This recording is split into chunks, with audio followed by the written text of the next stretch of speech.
Motores rugiam acima das nuvens, e um exército de estranhos cruzava oceanos para se apoderar de uma terra que jamais lhe pertenceu.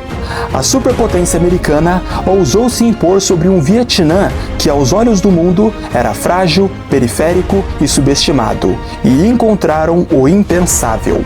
Não foi vitória o que a águia americana trouxe para casa, mas sim humilhação e derrota, pois lá deram de cara com uma das maiores resistências de toda a história humana, de modo que os tanques americanos emperravam e não funcionavam na maior parte das matas. A selva também vencia a maior parte dos helicópteros e milhares de dólares jamais comprariam a mente de um povo que conhecia cada folha, cheiro e pedra do Vietnã desde o seu nascimento. Os Estados Unidos poderiam avançar com armas, aço e números, mas os Vietcongs tinham algo muito mais importante do que isso e muito mais decisivo para a guerra: a consciência coletiva. Uma consciência e uma união, forjada em sangue, unida em pensamento, ritmo e coragens. Naquelas selvas, caíram a ilusão de que impérios são invencíveis. Naquela selva, caiu a ilusão de que qualquer tecnologia poderia substituir a coragem e a força de vontade de um povo determinado. O mundo assistiria ao vivo a lição mais importante de todas. Nenhum poder estrangeiro pode derrotar um povo que sabe quem é e para onde quer ir. No vídeo de hoje, vocês conhecerão a história surpreendente da Guerra do Vietnã, uma das guerras mais importantes de toda a história humana. E aí, pessoal do YouTube, tudo bom com vocês? Meu nome é Iron Fernandes e sejam todos muito bem-vindos. No vídeo de hoje, nós iremos falar sobre a Guerra do Vietnã, aquela que foi uma das guerras mais importantes do século XX e provavelmente a mais importante de toda a Guerra Fria, pois nela um Golias foi derrotado por mais um Davi. Isso porque o povo vietnamita eram frágeis aos olhos da maior parte do mundo. Era um país pobre, sem muitos recursos e periférico. Como é que eles venceriam os americanos, a maior potência do mundo? Pois bem, eles não só venceram, como humilharam e reescreveram toda a sua história. Prepare-se para conhecer uma guerra que redefiniu todo o conceito de resistência e heroísmo. Mas antes, é claro, que possamos começar, por favor, deixe o seu like, compartilhe e se inscreva. E vamos começar. Capítulo 1. Memórias da Indochina. O Vietnã tinha uma longa história de resistência. O país foi dominado pela China por quase 1000 anos. E depois que os vietnamitas conseguiram se livrar do domínio chinês, tiveram que se preocupar com o domínio da França, lá por volta do século XIX. E nesse tempo, países como o Vietnã e seus vizinhos, que eram o Laos e o Camboja, foram transformados num só bloco colonial francês, do qual foi chamado de Indochina Francesa. E esse é simplesmente o nome menos criativo que poderiam dar e mais literal possível. Indochina significa a Índia e a China. A capital da Indochina Francesa era a cidade de Saigon, e havia uma contradição brutal na França colonizando essa região. Não só essa região, mas todas inclusive. Eles ainda eram uma potência colonial e tinham a cara de pau de dizer os seus lemas ao mundo, os lemas de igualdade, liberdade e fraternidade. Lemas esses que só seriam direitos para os franceses das classes mais altas mesmo, porque para o resto da França e para os povos colonizados, não. Para os indochineses, tudo o que restava era a opressão e a exploração massiva de seus recursos. A cidade de Saigon foi meio que reconstruída do zero. Boa parte de sua arquitetura, sobretudo no centro da cidade, foi construído para imitar uma metrópole europeia, sobretudo Paris, para que os colonizadores franceses se sentissem em casa, mesmo que estivessem longe de casa. A Indochina era, na prática, uma colônia, mas no papel eles eram um protetorado. Protetorado é basicamente uma região que é independente, mas significava dizer que uma outra nação cuidava da sua, sobretudo em aspectos militares. Só que isso era só um eufemismo mesmo para dizer que era uma colônia. A palavra protetorado era uma espécie de ilusão para os vietnamitas acreditarem que eram livres de alguma forma. Sobretudo porque eles tinham o seu próprio imperador e tinham muitas instituições. Só que, não se enganem, nada disso valia muita coisa porque quem dava as ordens mesmo era a França. Quando a Segunda Guerra Mundial aconteceu, a França foi um dos primeiros países a caírem, foi dominado rapidamente e conquistado pelos alemães nazistas. A França vira o que chamamos de França de Vichy, um regime colaboracionista com os nazistas é instaurado. Agora a França meio que vira um aliado forçado da Alemanha nazista. E a Alemanha nazista era aliada do Japão Imperial, que tinha muito interesse na Indochina. Os nazistas, que já controlavam a França, simplesmente pegaram a colônia da Indochina, que não lhes interessava, e deram para o Japão Imperial dominar.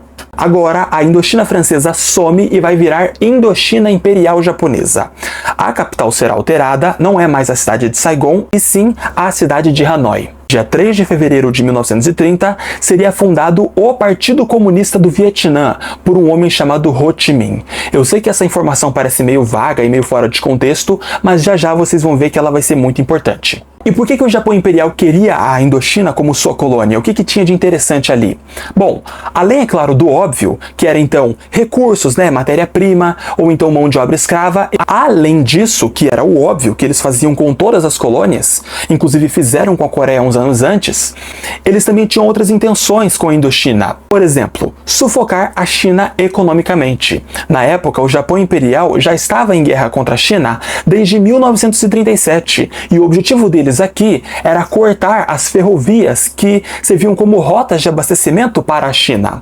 Além disso, toda a região da Indochina, sendo parte do Japão Imperial, representava mais terreno para colocar mais bases do Japão Imperial ali. Mas não pensem vocês que os imperiais cuidavam dos vietnamitas e dos outros povos da Indochina. Não mesmo. Na verdade, há quem diga que eles tenham sido até piores que os franceses. Um grande destaque de como eles maltratavam esses povos foi a Grande Fome de 44, que durou até 45.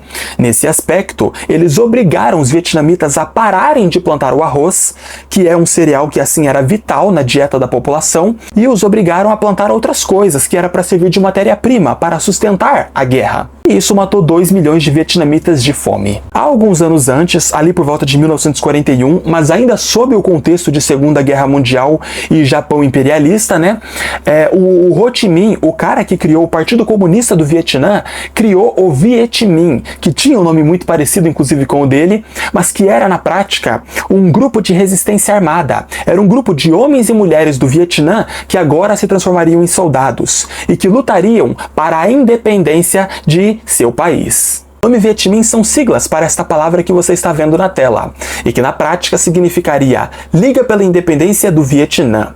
E esse grupo tinha um caráter nacionalista e, inclusive, quem ajudou a eles a se desenvolverem e a crescerem como um grupo forte que se tornariam foi o próprio Estados Unidos da América, por meio da CIA. Pois é, havia uma espécie de acordo. Os Estados Unidos davam armas, munição e treinamento para os homens e as mulheres do Viet Minh e, em troca, os vietnamitas lhe davam informações sobre o que os japoneses estavam fazendo ali no território da Indochina. E o outro motivo que fez os americanos financiarem e ajudarem o Viet Minh foi porque tanto os Estados Unidos quanto os vietnamitas tinham algo em comum. Os dois queriam derrotar os japoneses imperiais. Ajudavam os dois, certo? Só que os Estados Unidos não sabiam na época, mas estavam indiretamente ajudando a tornar o Vietnã um país independente. E não sabiam na época, mas estavam criando os homens e as mulheres que no futuro os venceriam e os humilhariam na futura guerra do Vietnã. Eu sei, o vídeo tá enorme, tudo isso aqui é só contexto e ainda tem mais. Só que se eu não falar desse jeito, gente, se eu não te der os detalhes, vocês não vão entender as informações seguintes. Quando a Segunda Guerra Mundial terminou, ali em 1945, as potências do eixo da qual o Japão Imperial faziam parte foram derrotadas. E essas potências tinham colônias, e essas colônias se libertaram, e agora iriam lutar por sua independência. Inclusive, o nome Vietnã significa Terra dos Vietes do Sul. Os Vietes do Sul eram os vietnamitas que viviam no sul da China. Só que quando esse termo foi criado, o sul da China era o Vietnã. Sob esse contexto, o Viet Minh aproveitou a oportunidade para forçar o imperador vietnamita Bao Dai, que era um fantoche da França e dos japoneses, a abdicar do poder, e de fato ele abdicou. Agora, o Ho Chi Minh e os homens e as mulheres do Viet Minh iriam proclamar a República Democrática do Vietnã no dia 2 de setembro de 45. Logo depois, o Viet Minh iria tomar as principais cidades do país. Ainda no dia 2 de setembro de 45, o Ho Chi Minh se torna o líder de todo o país. Todos gostavam dele. Ele era um símbolo de libertação. Só que esses, apesar sim de serem tempos de progresso, não são tempos de paz. Embora a Indochina tenha se livrado dos imperiais japoneses, a França teve a cara de pau de voltar depois de tudo o que sofreu na Segunda Guerra Mundial, depois de ser colonizada e controlada pelos nazistas, e agora tinha a cara de pau de falar que queria recolonizar toda a Indochina. E os Estados Unidos da América, que ajudaram a criar o Viet Minh, ajudaram a tornar o Vietnã independente, ficaram do lado da França, assim como todos os países capitalistas poderosos do mundo que haviam vencido a Segunda Guerra Mundial. E por quê? Veja bem, no contexto de Segunda Guerra Mundial, os Estados Unidos gostavam do Ho Chi Minh, porque ele odiava os imperiais japoneses. Então ele era uma coisa interessante, ele era uma parte importante da engrenagem para derrotar os inimigos dos Estados Unidos. Entretanto, quando a guerra acabou e o Vietnã se tornou independente, os americanos perceberam que o Ho Chi Minh era um comunista. E estes são tempos de Guerra Fria. São tempos onde os Estados Unidos da América e a União Soviética brigavam ideologicamente pela supremacia de seus modelos econômicos e seus modos de vida.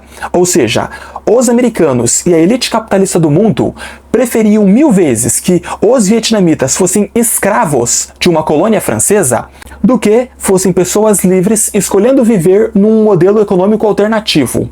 E nessa época os franceses estão tão ferrados, tão ruins das pernas, que precisou o Império Britânico vir para conquistar o Vietnã do Sul e lhes dar de mão beijada. O Império Britânico não conseguiu conquistar o Vietnã do Norte e a França também não conseguiu, sobretudo porque ali no norte é que estava concentrado os grupos mais fortes do Viet Minh, sem falar que ali também havia uma presença chinesa muito forte. Os chineses, inclusive, ajudaram o Viet Minh a expulsar as tropas imperiais japonesas da região.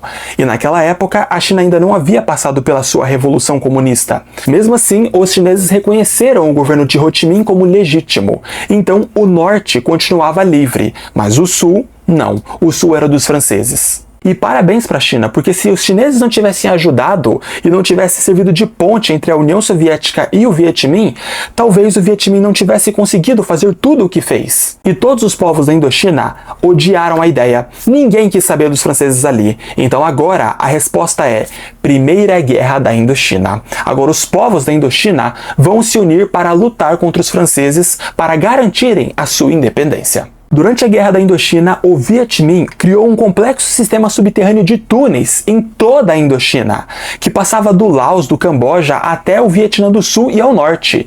Era assim túneis incríveis que tinha tudo o que vocês podem imaginar. Nesses túneis haviam hospitais, áreas de treinamento, armazenamento de armas, sedes, quartéis e dormitórios, e possuía uma tecnologia meio que até avançada de ventilação para manter tudo aquilo em ordem. Era literalmente uma cidade subterrânea que dava autonomia para que aqueles homens e mulheres vivessem nesses túneis por meses, sem se preocupar com nada.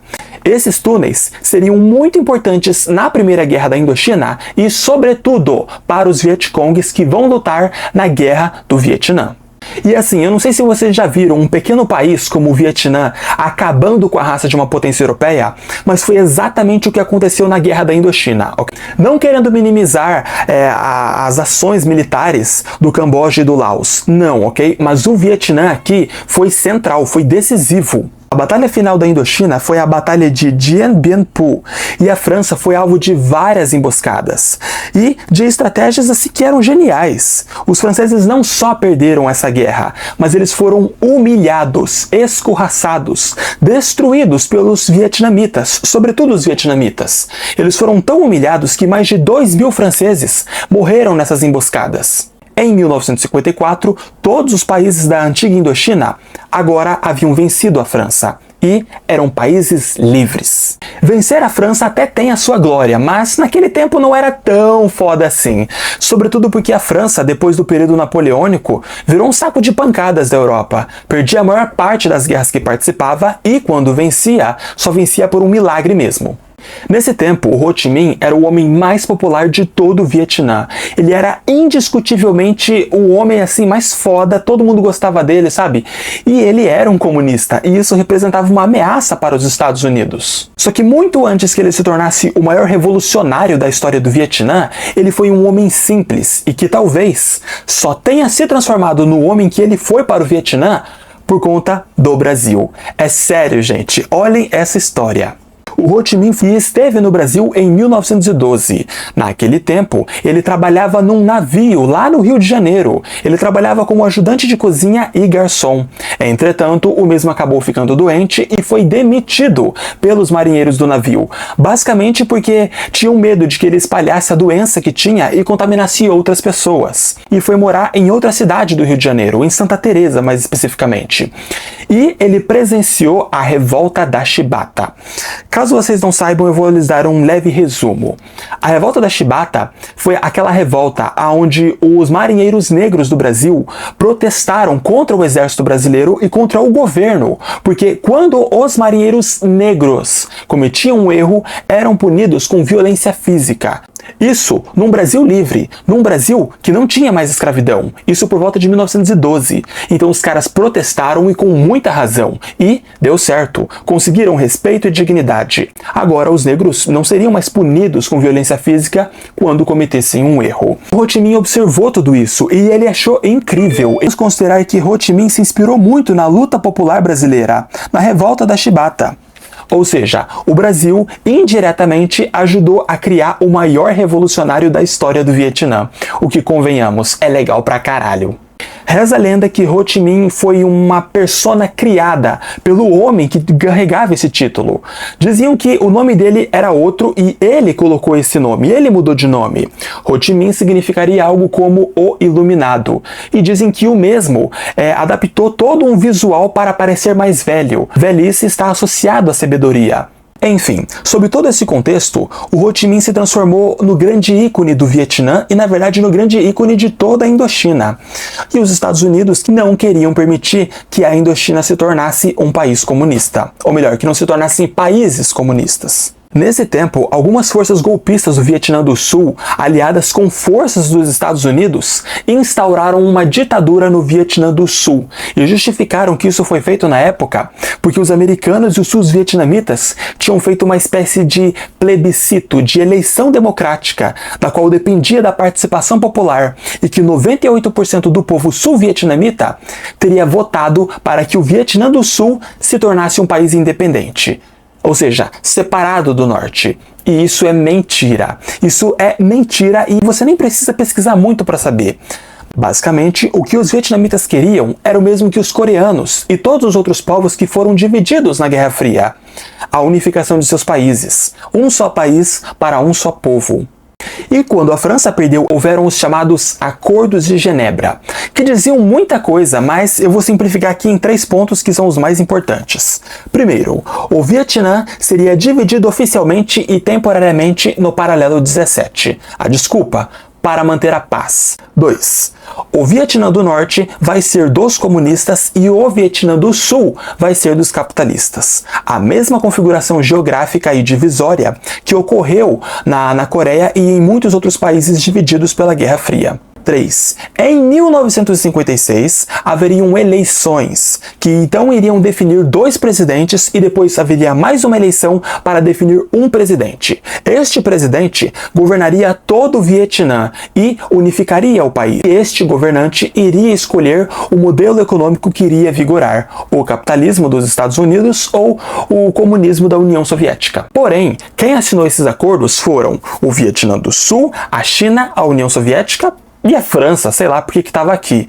Os 2 principais atores de toda essa situação, que eram os Estados Unidos da América e o Vietnã do Norte, não assinaram. Ou seja, estava se criando um ambiente muito propício para a guerra. E para piorar, quando chegou 1956, não houveram eleições. O governo sul-vietnamita acusou o Vietnã do Norte de tentar fraudar as eleições que nem haviam acontecido e não apresentou base alguma, não apresentou provas de sua acusação. Simplesmente fizeram isso. O real motivo mesmo é que eles sabiam que nenhum capitalista venceria para as eleições de governo geral, porque o Ho Chi Minh era indiscutivelmente mais popular. Para os americanos, a União Soviética já tinha uma presença muito forte na Ásia. Para eles, a China, que era o maior país da Ásia, ser comunista era um problema. Na cabeça deles, se países do Sudeste Asiático, como o Vietnã, se tornasse comunista, seria uma espécie de efeito dominó, e aí o Laos, o Camboja e outros países daquela região também se deixariam influenciar e virariam comunistas. Sendo assim, agora temos dois Vietnãs independentes. O Vietnã do Sul tinha sua capital, a cidade de Saigon, e o do Norte, a cidade de Hanoi. Quem governava o norte era o Ho Chi Minh, o homem que eu já falei aqui, certo? E quem governava o sul era esse cara aqui. Eu vou preferir chamar ele aqui de governo capitalista do sul. O governo capitalista do Vietnã do Sul era um governo católico e causaria problemas, porque a maior parte do povo que ele iria governar era indiscutivelmente budista. Para piorar, o governo capitalista era autoritário, incompetente e extremamente corrupto. E até mesmo os sul-vietnamitas que eram governados por ele sabiam disso. E agora vamos definir quem são os principais atores, os principais personagens desta guerra. Primeiro, os vietnamitas do norte. Segundo, os do sul. Terceiro, os americanos, que vão participar diretamente da guerra e que em dado momento vão tomar o protagonismo dela. Quarto, os soviéticos, que vão participar de forma indireta. Quinto, a China, que vai ter uma rápida, porém importante presença. E sexto e último, porém não menos importante, os Vietcong. Os Vietcongs eram uma guerrilha de vietnamitas que apoiavam o comunismo. Eram vietnamitas do norte que se instalavam com suas bases no sul e seriam provavelmente a força mais importante e expressiva desta guerra. E embora a maioria deles fossem homens, aqui havia uma participação feminina gigantesca. É estimado que de 1946 até 1954, mais de 1 milhão de mulheres vietcongs participaram da luta armada. E embora os Estados Unidos pareça distante dessa guerra, eles são um personagem que vão se tornar indispensáveis, entende? Por isso temos que falar deles. Nos Estados Unidos, quem governava era o presidente John F. Kennedy, que na época estava numa saia justa. O governo dele estava muito sensível, porque o John Kennedy já havia tentado invadir Cuba para tirar o Fidel Castro do poder, naquela que ficou conhecido como Invasão da Baía dos Porcos, que deu errado. E para piorar, este era tempo de Guerra Fria. E os Estados Unidos debochavam dos soviéticos, dizendo que este era um povo incompetente e burro, que não eram capazes de fazer uma única geladeira sozinho. Só que a graça terminou e terminou rapidinho, quando os soviéticos lançaram o Sputnik, o primeiro satélite do mundo, enquanto os Estados Unidos não eram capazes de fazer o mesmo. Ou seja, era a hora do John F. Kennedy mostrar serviço. Então, o governo de John Kennedy continuou a armar o Vietnã do Sul, porque na época já se previa que uma guerra iria acontecer. Sem falar, gente, que os Estados Unidos ainda iria demorar para participar diretamente com seu exército desta guerra. E outra coisa importante, em toda a guerra do Vietnã, eles nunca declararam uma guerra formal. Eles estavam ali com a desculpa de defender o Vietnã do Sul. Só que mais pra frente vocês vão entender o porquê disso. Já a União Soviética escolheu não participar do conflito de forma direta. Por quê? Pelo mesmo motivo da Guerra da Coreia. Se o exército soviético estivesse ali e entrasse em confronto com o exército americano, seria a garantia de Terceira Guerra Mundial. E provavelmente seria uma guerra nuclear e o mundo inteiro morreria. Foram os Estados Unidos que apelidaram as guerrilhas do norte que estavam lutando no sul de Vietcongs. Esse nome era para ser uma espécie de xingamento, sabe? De apelido racista, vamos dizer assim. Entretanto, a maior parte dos vietnamitas eram indiferentes a isso e não se importavam. Mesmo assim, eles tinham um nome oficial. O nome era Frente Nacional pela Libertação do Vietnã. Só que aqui a gente vai usar o nome Vietcong porque é mais rápido e mais simples. Capítulo 2, Bodhisattva. O governo capitalista do sul do Vietnã tinha um irmão. E este irmão, inclusive, era um cara bem importante e era líder de uma polícia secreta do Vietnã que matava e cometia atrocidades. E o governo capitalista do sul do Vietnã era um homem solteiro. Sendo assim, a primeira-dama era sua cunhada, a Madame Nhu, que era uma mulher bem polêmica e, por vezes, considerada desprezível pela maior parte dos vietnamitas. E recordam-se que eu havia dito para vocês que o governo do sul do Vietnã era um governo católico, agressivo e incompetente? Então, isso iria se provar uma verdade aqui. Na época, gente, este governo católico governava para a minoria católica do Vietnã, sendo que a maior parte do sul do Vietnã, assim como do norte também, era de budistas, ok? E eles reprimiam os budistas. Só para você ter uma noção, para um budista rezar em público, ele precisava de uma autorização especial, e se ele não tivesse, ele poderia ser preso, e às vezes eram tratados com muita violência pela polícia do sul. Quando haviam comemorações de algum feriado católico cristão, todo o povo era autorizado a usar as bandeiras católicas, a fazer alusões a santo, certo? A festejar por aí mesmo. Só que lá por volta de 1963, a população budista queria comemorar o aniversário de Siddhartha Gautama, o Buda de fato. Entretanto, não deu certo. A população quis comemorar, usou imagens de Buda, e o governo não quis. Ele mandou a polícia ir lá e a polícia deu um cacete na galera. E isso foi o estopim, porque a galera budista não aguentava mais esse governo opressivo e intolerante.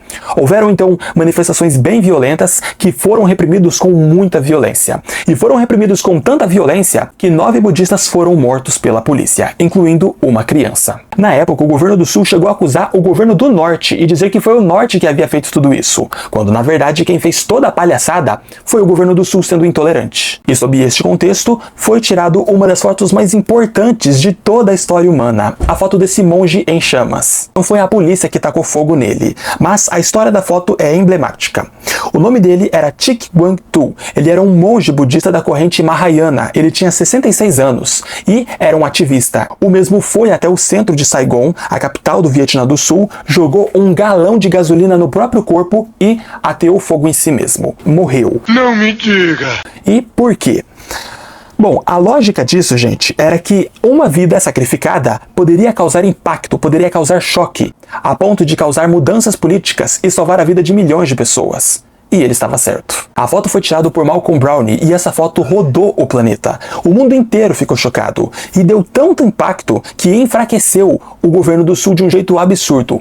Tanto que o governo americano tirou o apoio incondicional ao regime do Vietnã do Sul. E o que o governo do Sul fez? Tentou lidar com a situação de um jeito mais inteligente, mais pacífico? Não. Respondeu com mais violência. Instituíram lei marcial, a polícia rondava as ruas, não podia sair em determinado horário e escolas, creches e universidades foram trancadas até segunda ordem. Houveram muitos protestos contra toda essa violência e mais de 1.400 monges foram presos ou violentados pela polícia. Para piorar toda a situação e colocar mais lenha na fogueira, a Madame Nhu, que estava lá nos Estados Unidos em missões diplomáticas, foi perguntado por repórteres americanos o que ela achava de tudo isso.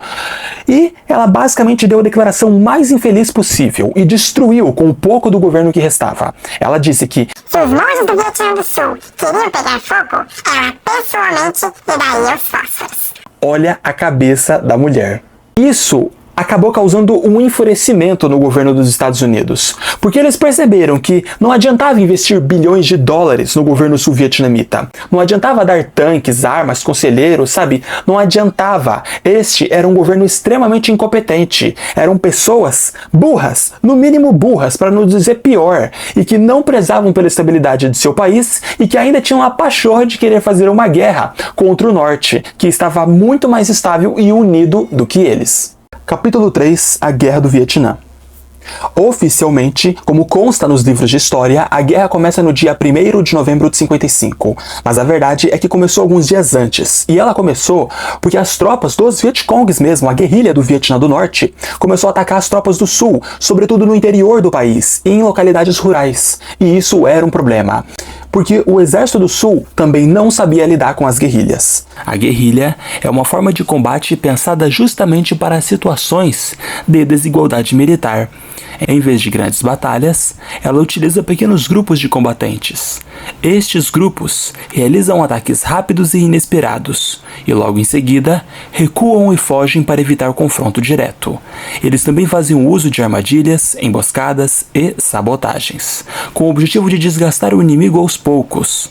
Além disso, aproveitam o conhecimento do terreno, como florestas, montanhas ou cidades, para se mover com vantagem ou se esconder quando oportuno. O objetivo da guerrilha não é vencer batalhas abertas, mas enfraquecer o inimigo com o tempo que se tem, causando danos constantes e reduzindo sua capacidade de lutar até que isso de alguma forma os leve à vitória. Essa será a tática que os Vietcongues vão usar nesta guerra. Na época, o governo sul-vietnamita pediu ajuda para o governo americano e o conselho do governo americano era: faça bombardeios. Agora as tropas do Vietnã do Sul vão focar nisso, vão focar nos seus aviões jogando bombas, né? Só que tinha um problema com isso. A maior parte desses bombardeios eram feitos de forma desastrosa e muitas vezes era feito de propósito, porque o governo mesmo não se importava. Na prática, morria-se sim muitos Vietcongues, mas também morria-se muitos inocentes. E isso era mais um problema, porque toda vez que um adulto inocente do Vietnã do Sul morria por culpa do governo do Sul, cerca de 5 vietnamitas do Sul iam para o norte. Só que a situação era muito pior quando ocorria com crianças.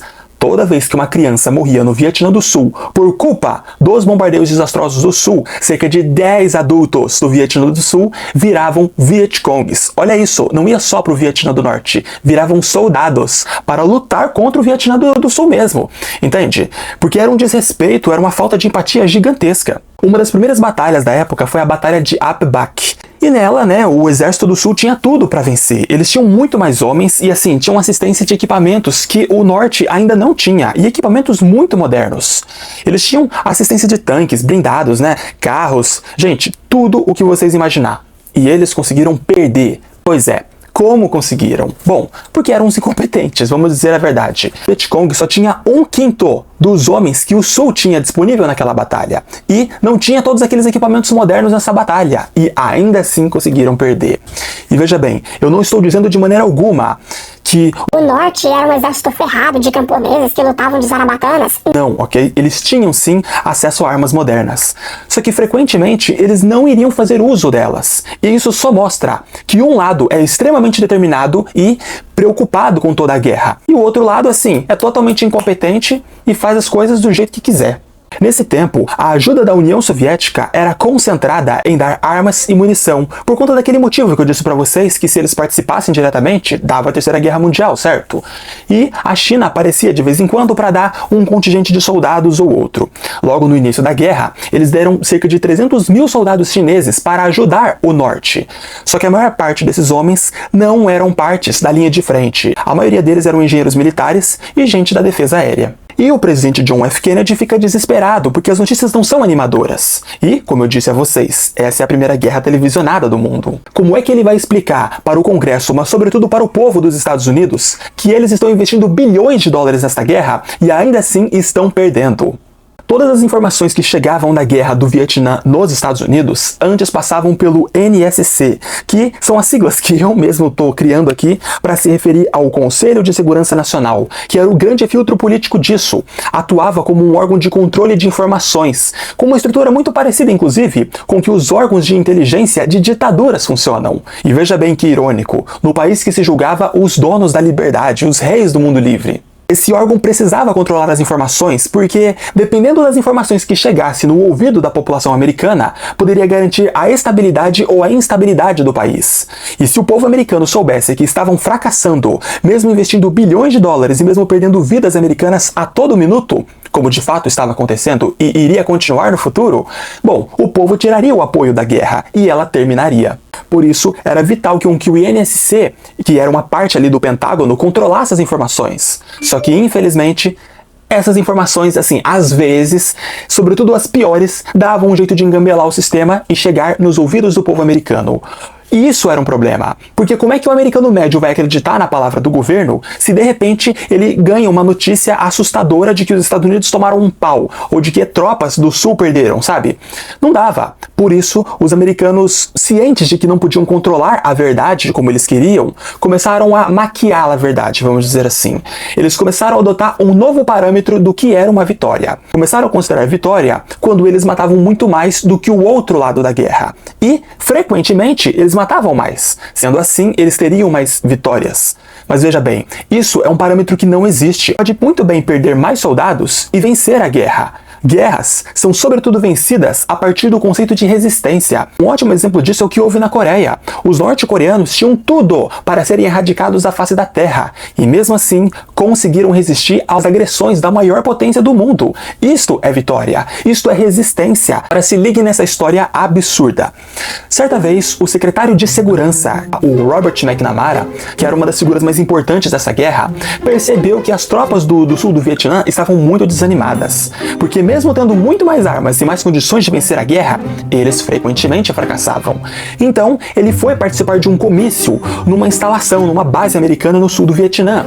E, em dado momento, ele percebeu que o general Khan, um dos principais generais do sul do Vietnã, estava fazendo um discurso, e assim, era um discurso longo, arrastado, tedioso, enfadonho. Só que, no final do discurso, o general Khan disse a seguinte frase: Vietnã Mon Nam, o que significaria, em tradução livre, algo como: o Vietnã viverá por 10 mil anos. E essa frase despertou entusiasmo e animação naquela galera que já estava de saco cheio. O McNamara percebeu isso. Então logo de cara ele pegou a mão dos soldados assim e levantou e começou a repetir Vietnã Mon Nam. Só que o McNamara, assim como a maior parte dos americanos envolvidos nessa guerra, não só não falavam vietnamita, como não tinham noção, ok? Da diferença tonal. Então ao invés de dizer Vietnã 10 mil anos, o que ele disse na verdade foi: o patinho pequeno ele quer deitar. Pois é, e as tropas que estavam lá começaram a debochar da cara dele, e isso, na época, virou notícia mundial e tirou os americanos para ridículos. E eu sei que essa notícia parece meio fora de contexto, meio idiota e sem sentido, mas ela faz sim todo sentido. Pouco importa se você está investindo $1 bilhão na guerra, se você não tiver capacidade de fazer o mínimo, não adianta. E nesse tempo a situação do Vietnã do Sul estava muito ruim mesmo. A situação religiosa havia piorado e agora a polícia não estava dando conta de segurar os manifestantes. E isso se aliou com o fato das tropas do Sul perderem um monte de batalhas, mesmo quando deviam vencer. Então, diplomatas e representantes americanos, a mando do governo americano, foram até os principais generais do Vietnã do Sul e disseram: se vocês quiserem dar um golpe de Estado, nós não vamos nos opor. E isso me lembra uma frase muito importante do Henry Kissinger, o ex-secretário de Estado americano. Ele disse uma coisa muito importante que combina com todo esse contexto: ser inimigo dos Estados Unidos é perigoso, mas ser aliado pode ser fatal, e de fato era. O que o governo americano estava fazendo era trair o seu aliado porque ele era incompetente e burro. Por isso, em novembro de 1953, tropas do Vietnã do Sul, que eram opositoras, invadiram o Palácio Presidencial e disseram: ou o presidente vai sair por bem, ou sairá por mal. E rolou um confronto entre tropas leais do governo e tropas opositoras. O presidente saiu desesperado e se refugiou numa igreja próxima. Só que as tropas opositoras venceram aquela batalha, e agora iriam cercar toda a igreja.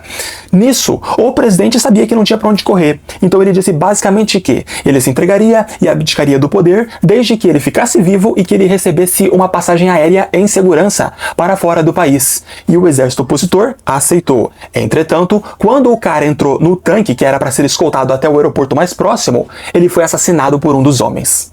E o presidente Kennedy condenou o assassinato, falou que isso era terrível, mesmo tendo apoiado todo o golpe. Só que 20 dias depois, o presidente Kennedy também foi assassinado. Em 22 de novembro de 1963, em Dallas, no Texas, o presidente americano foi assassinado por um atirador de elite chamado Lee Harvey Oswald. Oswald, no que conta os documentos oficiais, era um americano comunista que odiava o Kennedy e que teria agido sozinho. Só que ele nunca foi julgado, preso ou sentenciado. Isso porque 2 dias depois de ele matar o Kennedy, ele foi morto por um outro homem chamado Jack Ruby, um dono de boates.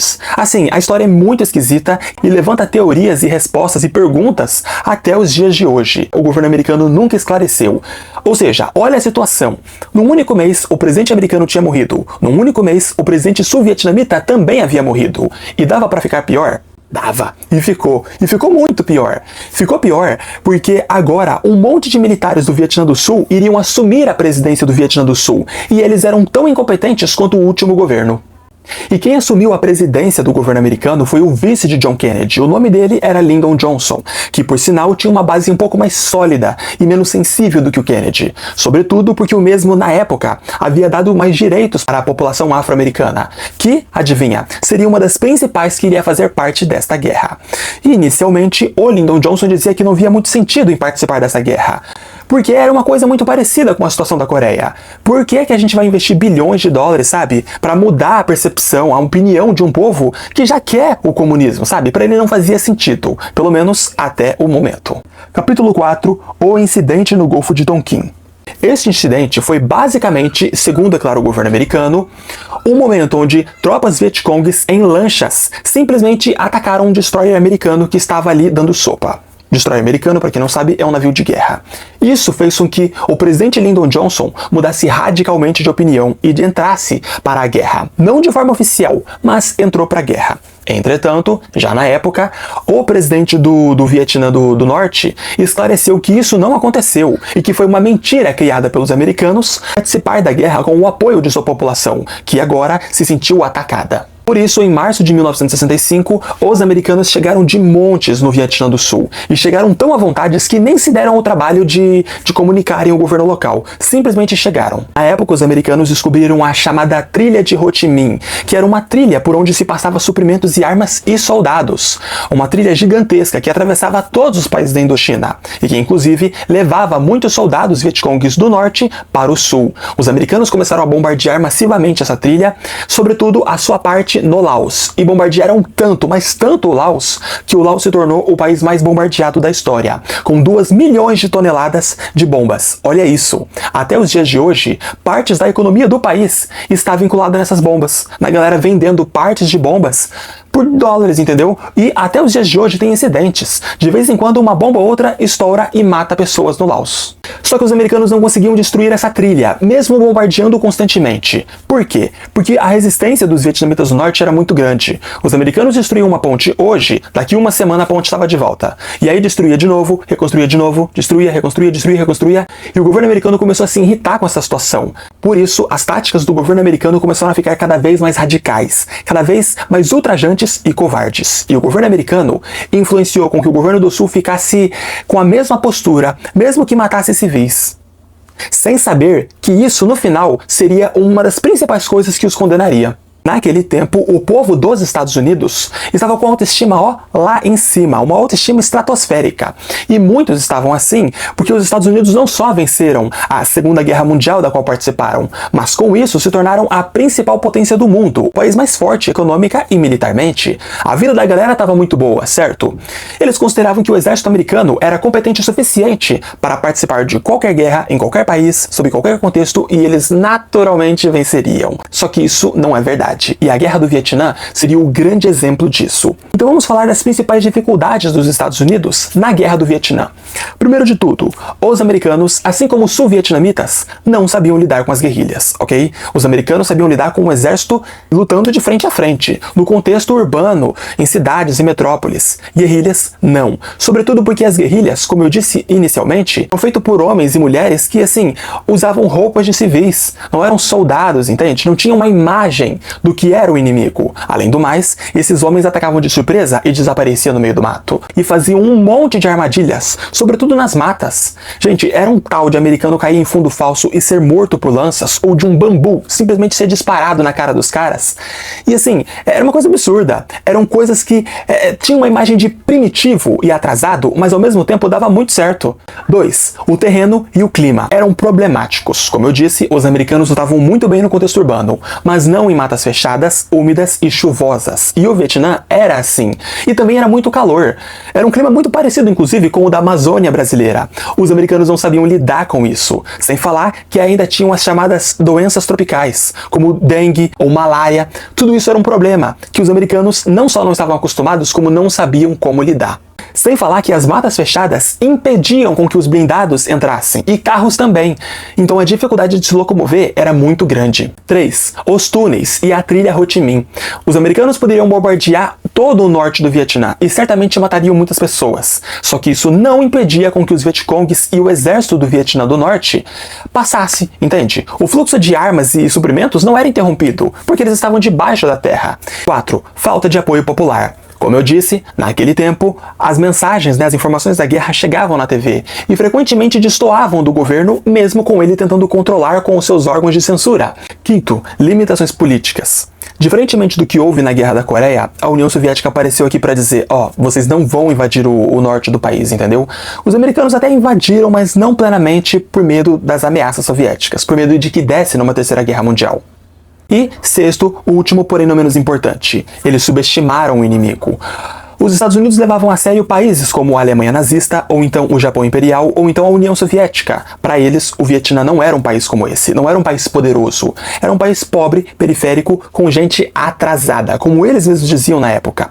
E subestimar o inimigo foi a pior coisa, porque os Vietcongs poderiam até não ter a mesma tecnologia, só que eram estrategistas brilhantes, que estavam dispostos a fazer de tudo para vencer a guerra. A primeira batalha entre os Estados Unidos e os Vietcongs foi a Batalha de La Dren, e ela durou meses. E, assim, foi uma batalha muito curiosa, porque os Vietcongs eram muito espertos, então eles se aproximavam muito dos americanos, e se aproximavam tanto que os bombardeios tiveram que ser cessados, porque se os Estados Unidos continuassem a bombardear a região, poderiam muito bem e provavelmente matariam seus aliados e seus próprios soldados. Nesse caso aqui é muito difícil definir o que é vitória. Se você for por um aspecto americano, eles vão vencer a maior parte das batalhas, porque frequentemente são os que mais matavam.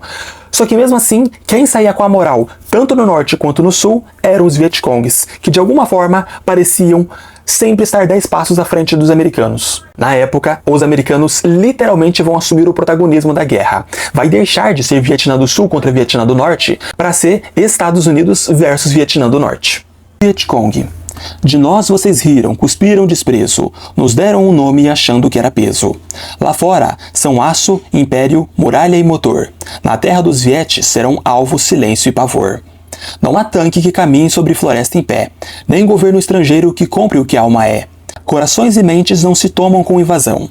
Essa terra conhece só uma voz, a da libertação.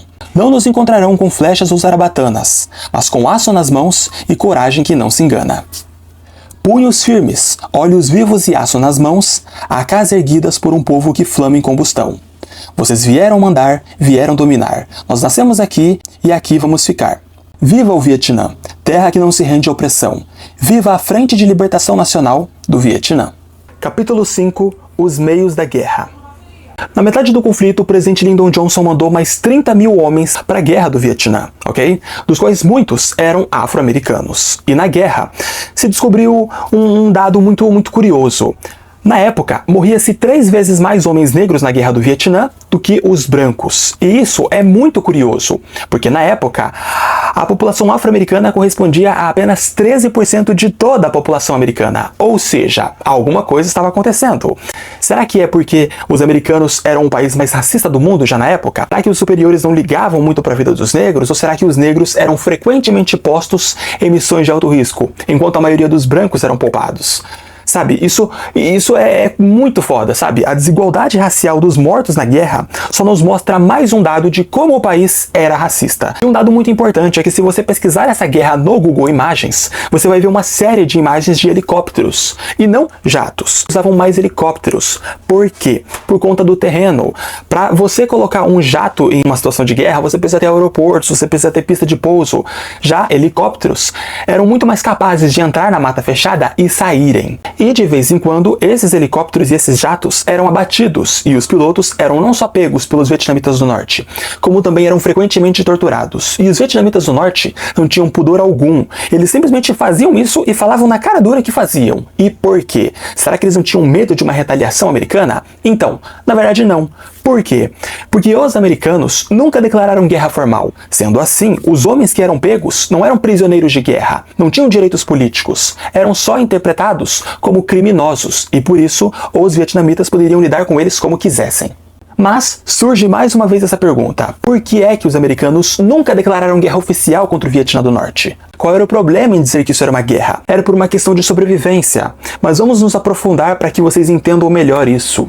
Em primeiro plano, se os Estados Unidos dissesse à imprensa mundial para que todos os povos ouvissem: estamos em guerra contra o Vietnã do Norte, metade do planeta iria ouvir a seguinte mensagem: nós estamos em guerra contra um aliado militar da União Soviética. e a situação escalaria para uma terceira guerra mundial e que teria potencial gigantesco de exterminar com toda a nossa espécie. Por isso não poderia se usar essa palavra. E, segunda coisa, na época, os Estados Unidos não diziam que estava atacando o Vietnã do Norte, e sim defendendo o Sul. E, terceiro e último motivo, porém não menos importante, o governo americano podia aumentar ou reduzir tropas sem se preocupar com as consequências políticas disso, porque afinal, esta não era uma guerra. Mas não se engane, ok? Tudo isso é politicagem. O mundo inteiro sabia o que estava acontecendo.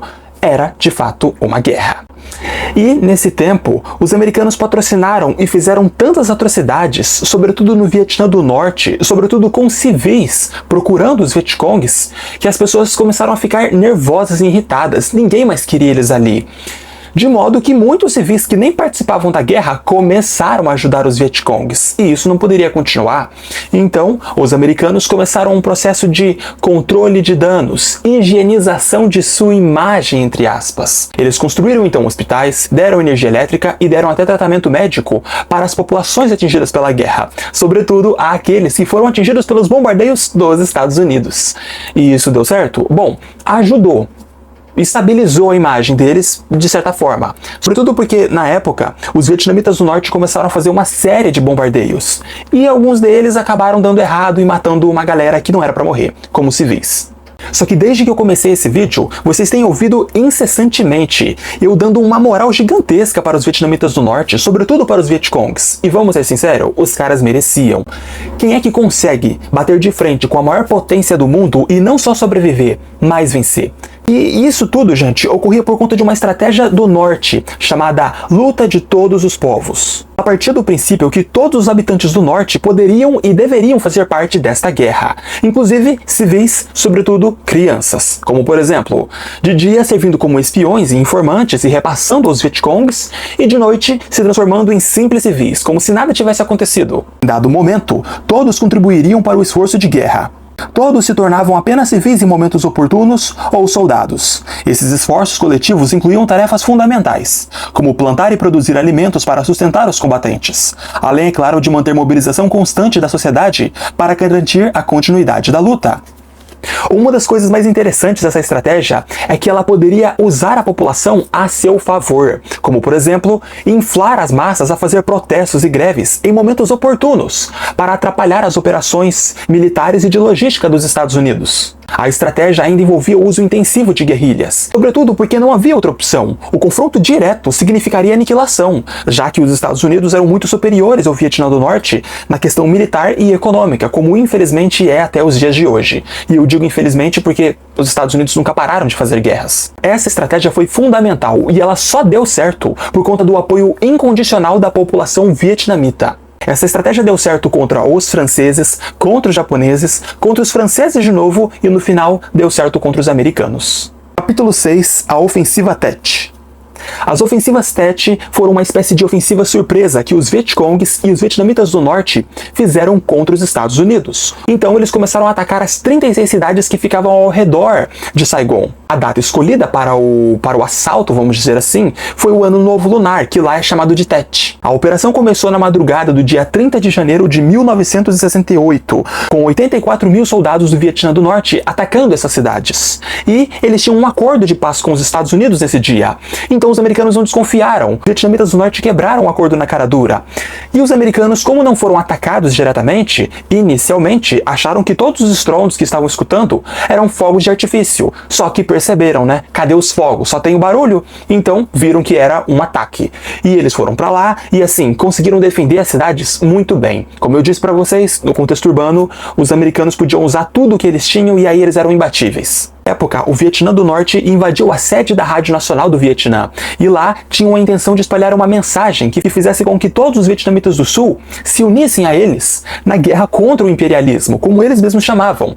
Entretanto, acabou não dando certo, porque havia um radialista lá que interceptou a mensagem que eles iriam mandar e substituiu por uma música dos Beatles. E aquela que foi provavelmente a batalha mais importante das ofensivas Tet foi a batalha pelo controle de Hue, que era uma cidade muito importante do Vietnã. E esta batalha Meu amigo, foi sangrenta. Mais de 6 mil civis morreram, e dos 135 mil civis que viviam em Hue, 110 mil perderam suas casas. Além do mais, dos 84 mil soldados vietnamitas do norte que foram para lá, 58 mil ou morreram, ou foram capturados, ou ficaram gravemente feridos. Na época, os americanos descobriram valas comunitárias que tinham quase 2 mil vietnamitas, e que divulgaram para a imprensa mundial, dizendo que os vietnamitas do norte massacraram aquelas pessoas porque elas não queriam fazer parte da luta do norte. Nesse aspecto, a AK-47 seria brilhante. No último vídeo eu contei essa história, mas eu vou dar um leve resumo aqui para vocês. Em 1947, o Mikhail Kalashnikov, o engenheiro soviético, criou a AK-47. E a primeira guerra em que a AK-47 participou foi na Guerra do Vietnã. E ela se saiu lindamente. Sobretudo porque ela tinha uma peça muito frouxa no acabamento da arma, que permitia com que ela continuasse funcionando, mesmo se tivesse areia ou detritos no meio das peças. E isso era incrível e extremamente necessário para o Vietnã, porque essa era o que muitos historiadores chamavam de guerra suja, por conta de todo o clima e das chuvas fortes e lamacentas, né, já que muitas batalhas foram travadas nas florestas. Então assim, a AK-47 foi impecável. Na época, os Estados Unidos ficaram com raiva da arma soviética que estava ficando famosa no mundo e criaram a M16, que é um fuzil também muito famoso hoje em dia e muito competente.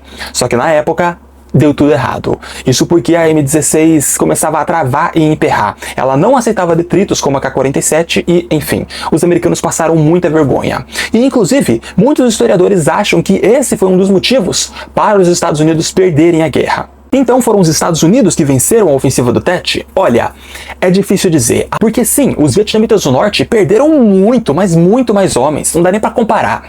Só que os americanos não saíram impunes, ok?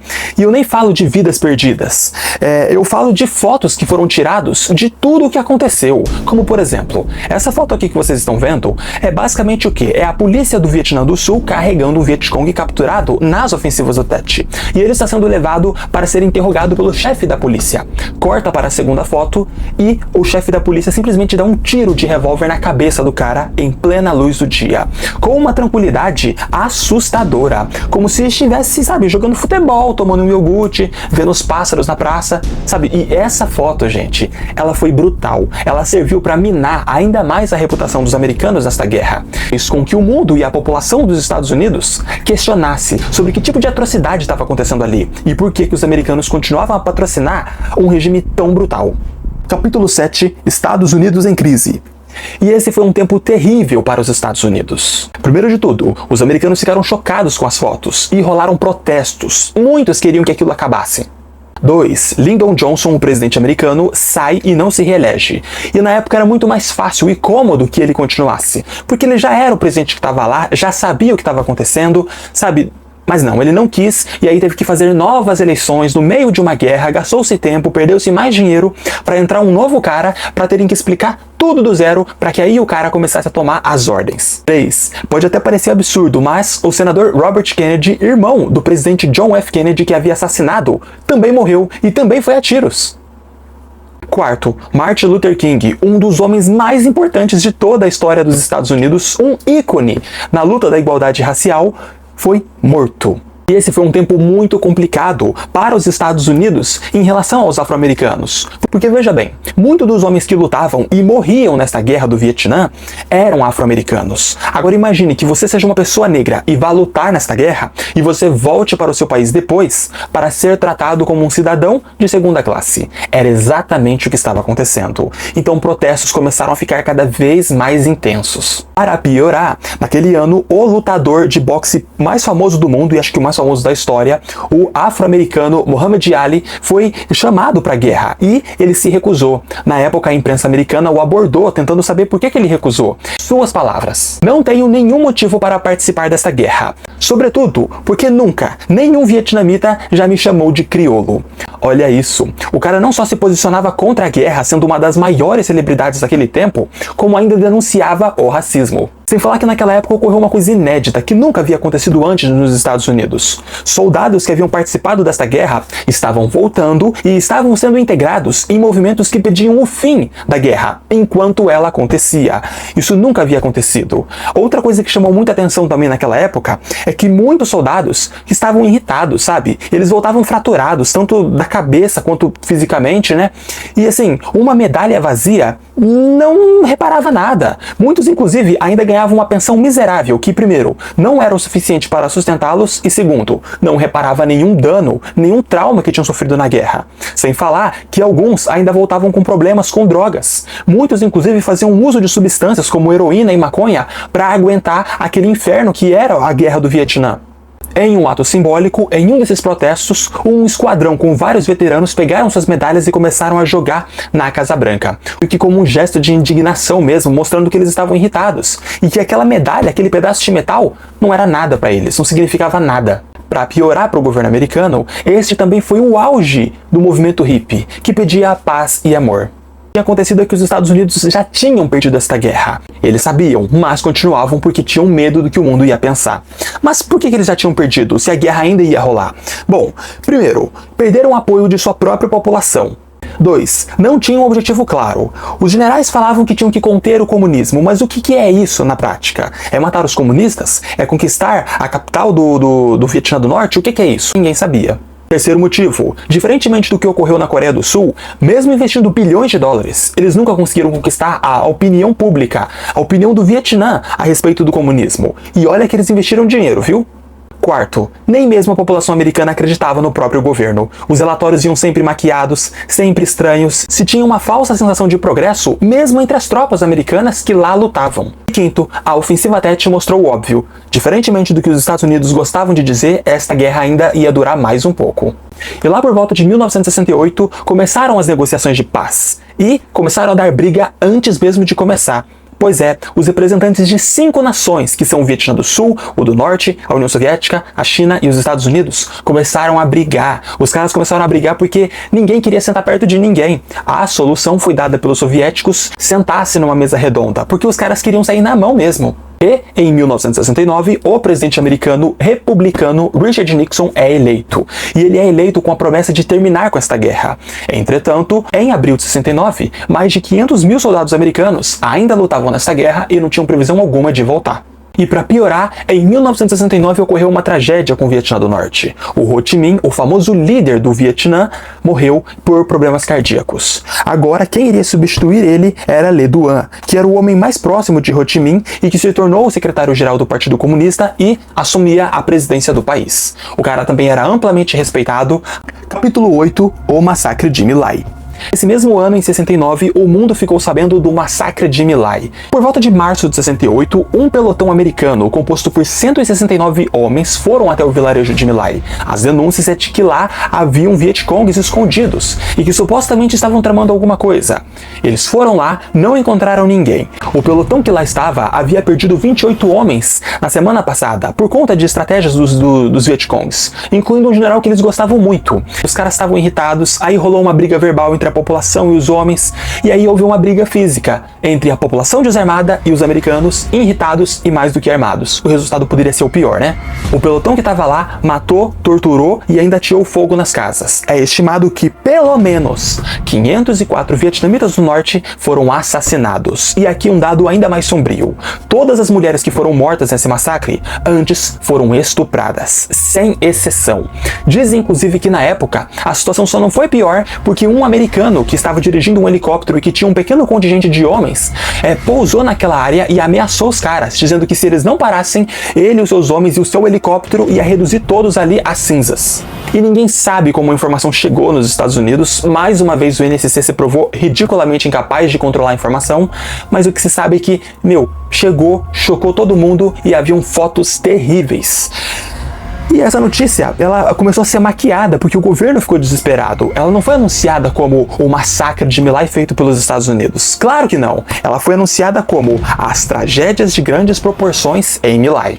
E só para você ter uma noção de quão absurdo era a cabeça dos americanos nesta guerra, na época tinha-se o hábito de usar helicópteros para matar pessoas do Vietnã do Norte. Na cabeça da maioria deles era tipo assim: o vietnamita tá correndo, é porque é um Vietcong, mas e se ele estiver parado? Aí é porque o Vietcong tá tentando parecer que não é Vietcong. Olha a cabeça.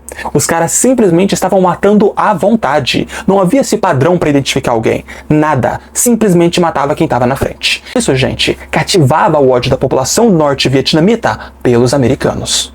Ali por volta do final de 1969, o Nixon começa a retirada das tropas. E como é que ele escolhe quem volta e quem não volta? Basicamente numa espécie de sorteio com a data de aniversário dos caras. Na época, o governo americano invadiu o Camboja atrás de Vietcongs. E nesse tempo, muitos começaram a se questionar: cadê as tropas do sul do Vietnã, né? Por que elas não fazem nada? Pois é, não faziam mesmo, os americanos decidiam aonde iam e matavam quem queriam. Antes, é claro, de irmos para o próximo capítulo, temos que falar de duas armas importantes. Primeiro, o agente laranja. O agente laranja é um herbicida e desfoliante químico. É considerado uma arma química, que inicialmente os Estados Unidos usou com a intenção de destruir as florestas vietnamitas, para descobrir aonde os Vietcongs estavam instalados. Entretanto, era extremamente comum de se destruir florestas e matar pessoas lá embaixo. E quando digo pessoas, não me refiro só aos Vietcongs, me refiro a civis. E pior do que isso, os americanos usaram muito agente laranja em campos de plantações, ou seja, agora era também terrorismo alimentar, era o objetivo de fazer as pessoas passarem fome. E isso levou a danos irreversíveis na população. Só para vocês terem uma ideia, causou cânceres, sobretudo leucemia, linfomas, câncer de pulmão e câncer de próstata. E ainda levou a malformações congênitas. Milhares de crianças que ainda iriam nascer, nasceram com deformidades terríveis e problemas neurológicos. Até os dias de hoje, há crianças que nascem afetadas. O agente laranja também causava danos terríveis nos órgãos. Lesionava o sistema imunológico, o sistema hormonal e nervoso. É estimado que os americanos tenham usado pelo menos 80 milhões de litros de agente laranja sobre todo o Vietnã do Norte. E a segunda arma que temos que falar, que vai ser importantíssima de entendermos para o próximo capítulo, é o napalm. O napalm é uma arma incendiária que foi criada pelos americanos na Segunda Guerra Mundial, sobretudo com o objetivo de destruir bunkers. Ele foi inicialmente usado na Guerra da Coreia, só que é agora que os americanos vão usar e abusar desta arma. Ele é basicamente uma mistura bizarra de agentes gelificantes com combustíveis petroquímicos. Ele é uma espécie de geleia que gruda na sua pele e pega fogo. E pega fogo de um jeito que às vezes a água não é o suficiente para apagar. Memórias incandescentes. Sobre inocentes o céu desaba como uma grande condenação, chuvas de fogo vêm para devorar toda a carne e chão. O napalm abraça seus corpos pequenos como sentença em ardor, não restaram bandeiras de liberdade tremulando sob tamanha dor. A carne se abre em flor de puro horror, a infância queima viva, sem culpa e pudor. Olhos inocentes viram um terror sem apagar, uma imagem que o tempo se recusará a enterrar. Quem ousará assumir a responsabilidade então, pela ferida aberta no corpo de nossa nação? Americanos chamam de liberdade, e caiu destruição. Chuva de fogo líquido cai sobre a carne de nossa população. Chamaram de democracia, palavra morta sem tradução. Nossos gritos morreram no ar, sufocados em tamanha explosão. O Vietnã aprendeu cedo que águias não tocam o chão. Não voam por justiça, mas mergulham por dominação. Vieram roubar, subjugar e impor falsa redenção, bombas no lugar de ideias, morte no lugar de razão. Suas armas ensinaram o medo a morar na terra, fizeram da aldeia cinza, da vida, guerra eterna. Ensinaram o arroz a brotar coberto de cicatriz, ensinaram um povo a sangrar enquanto o império ficava feliz. Ensinaram o rio a levar os ossos em sua correnteza, corpos calados, arrastados pela mesma brutal certeza. Ensinaram florestas inteiras a gritar em desespero, e mesmo mortas e queimadas, ainda sentiam a dor de mundos inteiros. Capítulo 9. Pan Chi Kin Phuc. Em 1972, o Richard Nixon já sabia que os Estados Unidos tinham perdido. Entretanto, dizer isso ao mundo era impensável. Eles queriam que os vietnamitas do Norte assinassem um acordo de paz. Só que o Norte acreditava que tinha total condição de vencer essa guerra e mostrar ao mundo que os Estados Unidos não eram invencíveis. E eles estavam certos. Entretanto, o Richard Nixon e os Estados Unidos não deixariam barato. Então eles começaram a fazer pressão, começaram a fazer diversos bombardeios para obrigar os vietnamitas do Norte a assinarem um acordo de paz. O mais importante desses bombardeios ocorreu no dia 8 de julho de 1972. Quem estava presente era o fotógrafo Nick Hutch, que era um fotógrafo de guerra a serviço da Associated Press, e ele estava acompanhando tropas sul-vietnamitas. Quando eles chegaram na vila de Tang Bang e de longe viram um bombardeio sul-vietnamita atacando a vila inteira com napalm. Depois se descobriu que bombardearam o local errado. Ali não saíram Vietcongs, e sim civis, sobretudo crianças. A mais famosa delas é essa menina que vocês veem. O nome dela é Pan Chi Kin Phuc, que teve 30% do seu corpo queimado. Essa foto, gente, era o prego no caixão que os Estados Unidos precisava.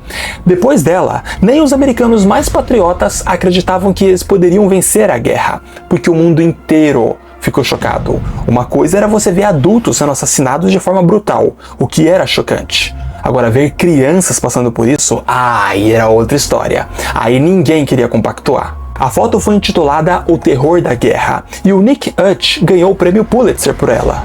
Só para constar, Kin Phuc ficou com 30% do seu corpo queimado e teve queimaduras de 3º grau. Ela ficou internada por 14 meses e sobreviveu. Ela atualmente está viva, inclusive. Ela tem 62 anos, mora no Canadá e se formou em uma universidade em Havana, lá em Cuba.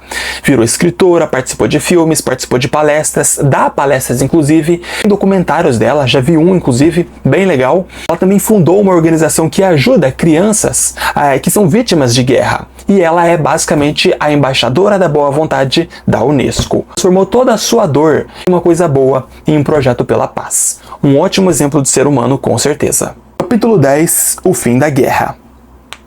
Mesmo depois dessa foto horrível circular no mundo, os americanos tiveram a cara de pau de intensificar os bombardeios, sobretudo com o Sul. Pra quê? Nixon queria porque queria que os vietnamitas do norte assinassem um acordo de paz. Só para que ele pudesse dizer ao mundo que eu não perdi, os Estados Unidos não perdeu, deu empate. Só que em 1972 ocorreu um grande escândalo político, o escândalo de Watergate. O Watergate foi um escândalo político que revelou que membros republicanos, isto é, do mesmo lado político que o Nixon fazia parte, instalaram escutas na sede dos democratas, dos seus rivais políticos. Isso não impediu que o Nixon se elegesse uma segunda vez, só que 2 anos depois descobriram que o Nixon fazia parte disso tudo, que estava ciente disso tudo. O mesmo seria impeachmentado. Para evitar a vergonha política, ele abdicou do poder. E se eu não me engano, foi o primeiro presidente americano da história a fazer isso. E eu acho que foi o único. Os Estados Unidos estavam cada vez mais pressionados pela opinião pública mundial e interna. Diante desse desgaste, aceitaram negociar um novo acordo de paz. Dessa vez, um mais favorável ao Vietnã do Norte. A principal cláusula exigida pelos norte-vietnamitas era clara. Eles assinavam a paz com os Estados Unidos se os Estados Unidos se comprometessem em retirar toda e qualquer tropa do Vietnã. Os americanos aceitaram. O acordo foi fechado e assim, no dia 27 de janeiro de 1973, os Estados Unidos e o Vietnã do Norte assinaram os Acordos de Paz de Paris, como ficou conhecido, que estabeleceram oficialmente a retirada das tropas americanas do solo vietnamita e marcaram o fim da participação direta dos Estados Unidos na guerra. Agora, a guerra ficaria entre o Sul e o Norte e, infelizmente, iria durar mais 2 anos. O pessoal do Norte libertou os prisioneiros de guerra. Uma coisa muito interessante que aconteceu é que muitos soldados americanos que voltavam do Vietnã de avião voltavam mais transtornados e piores psicologicamente do que aqueles que voltavam de barco. Isso aconteceu, sobretudo porque aqueles que vinham de avião vinham muito mais rápido e não tinham tempo para que seu cérebro se adaptasse à rotina comum. Já os que voltavam de navio levavam semanas e às vezes até 1 mês, o que funcionava como um período de transição, ajudando a reduzir o estado constante de alerta. Sem falar que muitos dos que voltavam de navio tinham tempo para consultar um psicólogo. Essa volta brusca aumentou casos de ansiedade, estresse pós-traumático e dificuldade de adaptação à vida civil. E quem assumiu a presidência depois do Nixon foi um cara chamado Gerald Ford, que tinha a intenção de continuar ajudando o Vietnã do Sul, mesmo com os Estados Unidos saindo da guerra. Só que o Congresso americano tesourou ele e proibiram qualquer centavo de dólar de sair do país para financiar aquela guerra. Para piorar, boa parte das tropas americanas levaram a maior parte das armas com eles. Os grandes helicópteros, os aviões, os mais tops foram tudo embora com os Estados Unidos. E os que ficaram, em sua maioria, ou estavam estragados e eles não tinham peças para repor, ou então os engenheiros sul-vietnamitas não conseguiam arrumar porque não entendiam a engenharia dos produtos. A crise foi tão grande, gente, mas tão grande, que os generais do sul do Vietnã proibiram os homens de atirarem à vontade. Só se podia disparar 85 tiros por mês e uma granada por mês contra o Vietnã do Norte. Olha isso, gente. Os caras não venceram o Norte nem com toda a munição do mundo, que os americanos, davam constantemente. Vão vencer agora? Claro que não. Em dezembro de 74, os vietnamitas do Norte fizeram uma ofensiva para testar, para ver se os americanos realmente tinham saído do país. E viram que tinham saído, então continuaram as ofensivas. Começaram a conquistar uma cidade atrás da outra. Os Estados Unidos começaram a evacuar todo mundo, sobretudo os seus soldados e alguns colaboracionistas, mas nem todos. Na época, eles só deixaram 200 soldados e alguns diplomatas e alguns espiões ali na embaixada dos Estados Unidos. E tiveram a cara de pau de dizer para o mundo que eles não tinham perdido a guerra, e sim que estavam respeitando a autonomia dos povos, e que agora o Vietnã do Sul estaria livre para brigar à vontade com o Norte. E na época, gente, este homem aqui que vocês estão vendo, Graham Martin, se tornaria um grande problema para os Estados Unidos. Graham Martin foi provavelmente o principal embaixador dos Estados Unidos no Vietnã, e era uma voz muito importante da guerra. Na época, ele dizia assim que o Norte não ia conquistar Saigon, não iam conseguir não, sabe? E ele chegou a ligar para o secretário de Segurança dos Estados Unidos para tranquilizar todo o Congresso, tranquilizando todo mundo e, inclusive, fazendo o governo americano dizer para todo o povo que estava tudo sob controle e que o seu aliado iria vencer. Entretanto, era tudo mentira. O Vietnã do Norte estava avançando e era só questão de tempo para as tropas do Sul caírem. E por que o Graham Martin fez isso? Primeiro de tudo, porque ele era um patriota ferrenho. Para ele, os Estados Unidos era Deus na Terra. Segundo, o filho dele havia morrido na guerra. Então, assumir a derrota era o mesmo que dizer que o filho dele e milhares de homens morreram por causa de nada, e sim, isso é verdade. E segundo, a maior potência do mundo não era invencível. E chegaram em Saigon. As tropas do Sul não conseguiram conter. E agora o exército do Sul estava todo defasado, os caras começaram a correr, e na época o presidente do Sul renunciou ao cargo e foi se refugiar em Taiwan. Na época, ele queria voltar para os Estados Unidos para se pronunciar sobre a guerra, só que o presidente Gerald Ford proibiu ele de ir lá, dizendo que seria uma ideia terrível, que por lá todos os americanos estavam mais do que cientes de que queriam a paz, e que protestariam contra a sua presença. E Yoko chegou a reafirmar uma mensagem muito polêmica, inclusive muito parecida com a de Henry Kissinger. É perigoso ser inimigo dos Estados Unidos, mas às vezes ser aliado também não é fácil. No dia 29 de abril de 1975, o aeroporto de Saigon é bombardeado pelas tropas do Norte. Na época, os membros do alto escalão do Vietnã do Sul começaram a pegar helicópteros do exército para pegarem suas famílias e partirem de lá mesmo, não estavam nem aí. E aqui uma parte muito curiosa dessa guerra. Muitos deles estavam indo para os porta-aviões e para as embarcações americanas, para então encontrarem uma nova vida nos Estados Unidos. Esses soldados chegavam com helicópteros sul-vietnamitas nos navios e porta-aviões dos Estados Unidos e deixavam as pessoas lá. Porém, não havia espaço para as aeronaves. Resultado, jogaram bilhões de dólares em helicópteros no mar. Simplesmente desperdiçaram tudo, porque não havia espaço. Oficialmente, a queda de Saigon ocorreu no dia 30 de abril de 1975. Soldados do Vietnã do Sul e colaboristas americanos que não conseguiram fugir acabaram queimando seus uniformes e tentaram se passar por civis. Alguns conseguiram, a maioria não. A maioria foi preso. Quem resistiu e agiu com violência foi assassinado pelo exército do Vietnã do Norte. O Norte havia de fato vencido. Agora, o Sul e o Norte existiriam num só país, pois o Vietnã foi finalmente reunificado, e agora só haveria um Vietnã como sempre foi. E começaram a comemorar, houveram muitas festas e a capital foi conquistada. E, inclusive, foi renomeada. Não mais se chamaria Saigon, e sim Cidade de Ho Chi Minh, como é chamada até os dias de hoje. O governo do Norte iniciou um apagamento histórico e cultural do Vietnã do Sul, assumindo que a única verdade daquele país era a verdade que o Norte havia preservado. Os civis do Sul que tinham parentes na guerra foram proibidos de homenageá-los. Para o Vietnã do Norte, estes homens eram traidores e eram leais a uma potência estrangeira que os invadiu e, enfim, fez toda essa bagunça. O governo americano não só não reconheceu a unificação do Vietnã em um só país, como também colocou um embargo econômico muito forte. Um embargo que só seria tirado anos depois, em 1994, no governo de Bill Clinton, quando os dois países se aproximaram. O Vietnã estava completamente destruído, e não dava nem para dizer que foi o comunismo, como os americanos gostavam de dizer na época, porque foram os próprios Estados Unidos que destruíram o país. Sem falar que eles destruíram boa parte das terras, Boa parte das terras do norte, com os agentes laranja, que agora não serviam para a agricultura. Sem falar que os gastos do Vietnã agora teriam que ser sobretudo para a saúde, porque muitos ali ficaram contaminados com armas químicas e incendiárias, sabe? Sem falar nas próximas gerações que ainda iriam nascer e que teriam câncer por conta de toda essa guerra. Só para vocês terem uma noção, o embargo dos Estados Unidos potencializou toda a pobreza do país. A inflação bateu 700%. Pessoas começaram a morrer de fome e os americanos, cientes disso, não tiraram o embargo. Só que se engana se você acha que esses são tempos de paz, porque não são.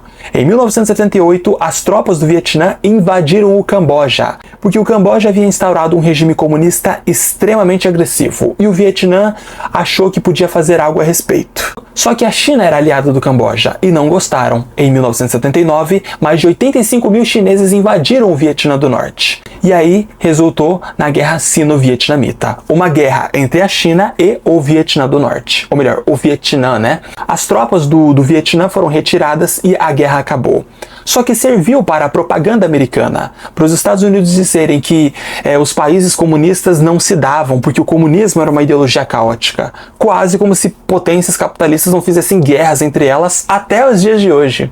Naquele tempo, mais de 400 mil vietnamitas foram para os Estados Unidos. E hoje há uma comunidade chamada Pequena Saigon lá, que é basicamente onde vivem os descendentes desses soldados que perderam a guerra. Até os dias de hoje, a Guerra do Vietnã é considerada a guerra mais sem sentido para o povo dos Estados Unidos, sem falar que para o povo americano, essa também é a guerra que mais dividiu o povo, tirando, claro, a Guerra Civil Americana. Muitos dos americanos que saíram dessa guerra ficaram com estresse pós-traumático, e os Estados Unidos tiveram que gastar mais dinheiro para tentar controlar a situação, porque muitos soldados ficaram doentes, e muitos dependentes de drogas. Hoje em Washington tem um monumento com os nomes de todos os mortos da guerra. E uma curiosidade aqui, um pouco aleatória, mas que tem um pouco a ver também. Ainda que a resistência palestina se inspirou no Vietnã, por isso o Hamas usa túneis e outros grupos de resistência armada também usa túneis. Agora vamos ver os dados da guerra. No total, 58 mil americanos morreram, 250 mil soldados sul-vietnamitas morreram, 1 milhão de vietcongues e vietnamitas do norte morreram e 2 milhões de civis morreram, sem citar, é claro, os outros mortos da Indochina.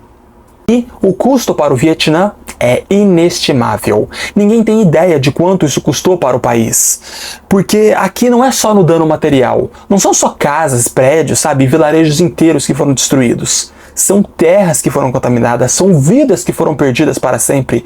E outras gerações que nasceriam condenadas por uma guerra que eles nunca escolheram fazer parte.